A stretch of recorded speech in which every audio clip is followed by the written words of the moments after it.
পাখি রাসূলুল্লাহর চেহারা দেখে, সৌন্দর্য চেহারা মোবারক দেখে, আল্লাহ রাসূল সাল্লাল্লাহু আলাইহি সাল্লামের চোখের পানি দেখে বাজ পাখি ডাক দিয়ে বলেন, ইয়া রাসূলুল্লাহ, আপনি আমাদের জন্য আসলে রহমান, লাগবে না নবীজি, আপনি আমার হাতে উঠাইছেন, আপনার গায়ের সুগন্ধিতে আমি বাজ পাখির পেট হইরা গেছে।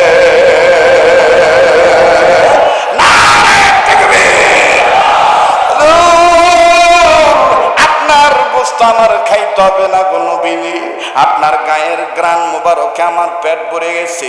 এবার ডাক দিয়ে কয়, ইয়া রাসূলুল্লাহ, আমি আপনাকে বলতেছি, এই ছোট্ট পাখিটারে বাড়িতে যাইতে বলেন, আর আমি চকিদার হয়ে গেলাম, চকিদারির দায়িত্ব পালন করে ছোট্ট পাখিটারে তার বাচ্চাদের কাছে পাহাড় দিয়ে পৌঁছায় দেব।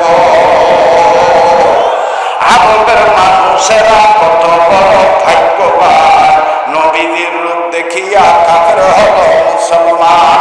ইয়া রাসূলুল্লাহ, ইয়া হাবিবাল্লাহ, ইয়া রাসূলুল্লাহ, জোরে কোন আল্লাহু আকবার। বাজ পাখি আমার বন্ধুগণ সন্ত্রাসী মনোভাব ছেড়ে দিলে আজও আমরা যারা বিপদে আছি, আল্লাহ রসুলকে যদি সঠিক রূপে নেতা মানতে পারি, রসুলের আদর্শে আদর্শবান হইতে পারি, ইনশাআল্লাহ আমরাও খারাপ পথ থেকে ভালো পথে আসতে পারবো। কথা বলেন ঠিক কিনা?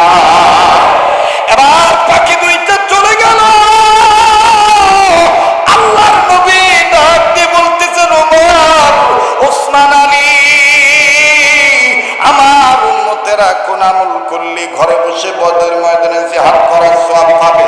শুনে নাও, শুনে নাও, আমি নবী বলে দিচ্ছি, আল্লাহ রসুল বলে দিবেন।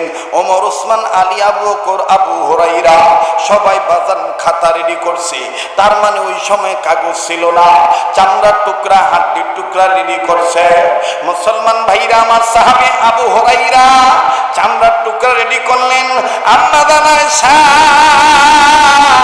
রাদিয়াল্লাহু তাআলা আনহা, আমার বন্ধুগণ, তিনিও হাড্ডির টুকরা রেডি করলেন। উম্মতের জন্য আমলের কথা লিখে রাখবেন। আমি আপনাদের কাছে একটা কথা বলতে চাই, গর্ব নয় বন্ধু, এই তো আর কয়েকদিন বাংলাদেশে আছি, আল্লাহ যদি বাঁচায় রাখেন, পহেলা মার্চের দিকে সোনার মদিনায় চলে যাব। গোটা রমজান আমি মদিনা শরীফে থাকব, মাঝখান দিয়ে 2-3 দিনের জন্য মক্কায় আসবো। আমি আপনাদেরকে কথা দিচ্ছি, প্রতি বছরে নেই এবছর ঈদ আমি মদিনায় করব। কথা দিচ্ছি রে বন্ধু, নারায়ণগঞ্জের বাইরা, তাওবগের বাইরা, আপনাদেরকে বলবো না, আপনাদের পক্ষ থেকে রাসূলুল্লাহ রওজা পাকে সালাম পৌঁছায় দেব ইনশাআল্লাহ। বলেন না ইনশাআল্লাহ? আপনারা আমাকে ওয়াদা দেন, রমজান মাসে রোজাদারদের ইফতারের আগে ইফতার সামনে নিয়ে দোয়া করলে রোজাদারদের দোয়া কবুল হয়। আপনারাও আমাকে ভুলবেন না, আপনারাও আমার জন্য দোয়া করবেন, আল্লাহ যেন আমার মাফ করে দেয়, আল্লাহ যেন আমার কবুল করে। পারবেন তো ইনশাআল্লাহ? আর বন্ধুরি, এবার আর একটা ওয়াদা নেব, যেই হাতটা দিয়া বারবার কাবা ধরি, যেই হাতটা আল্লাহওয়ালাদের হাতের সাথে লাগানো, যেই হাত আমার বন্ধুগণ বারবার কাবা ধরি, এই হাতটা উঠাইয়া এই মদিনাওয়ালার প্রেমিক হইয়া আমি আপনাদেরকে নিয়ে মোনাজাত করব। একসাথে দোয়া করে আখিরি মোনাজাত দিয়া এই জুমার রজনীতে একসাথে মা বাবার জন্য দোয়া করে বিদায় হব। মোনাজাত না করে কেউ যাব না ইনশাআল্লাহ। কারা কারা তৈরি আছেন হাত তুলে দেখান তো দেখি। নারায়ে তাকবীর, লা ইলাহা ইলাহা ইল্লাল্লাহ, জোরে লা ইলাহা, আরো জোরে লা ইলাহা, জোরে জোরে লা ইলাহা।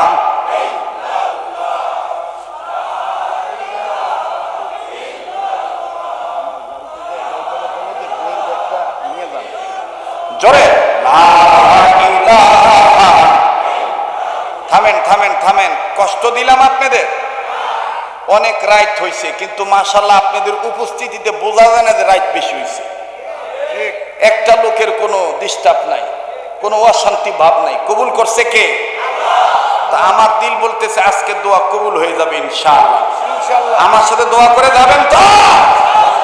তো মহব্বতে লা ইলাহা ইল্লাল্লাহর আওয়াজ একসাথে লা ইলাহা ইল্লাল্লাহ। চমৎকার, লা ইলাহা লা ইলাহা ইল্লাল্লাহ মুহাম্মাদুর রাসূলুল্লাহ সাল্লাল্লাহু আলাইহি সাল্লাম। মুসলমান ভাইরা, আমার বন্ধুরে, গত বছর আমি দেখেছি আমার ভাইরা এই মসজিদের অবস্থা কি ছিল। আর আপনাদের দোয়ায় এবং দানে, আল্লাহর দয়ায় মসজিদটা কিন্তু এখন হাঁটি হাঁটি পা থেকে অনেক উন্নত হয়ে যাচ্ছে। কথা বলেন ঠিক কিনা? মনে করবেন না হুজুর বুঝি এই কালেকশনে হাত দিল, পারলে দিবেন না, পারলে না দিবেন, চলে যাবেন না। আমার ভাইরা, এই শাবানের চাঁদে জুমার রজনীতে যেই হাতটা দিয়া বারবার কাবা ধরি, এই হাতটা আমি আপনাদের কাছে মাত্র 2-4-5 মিনিটের জন্য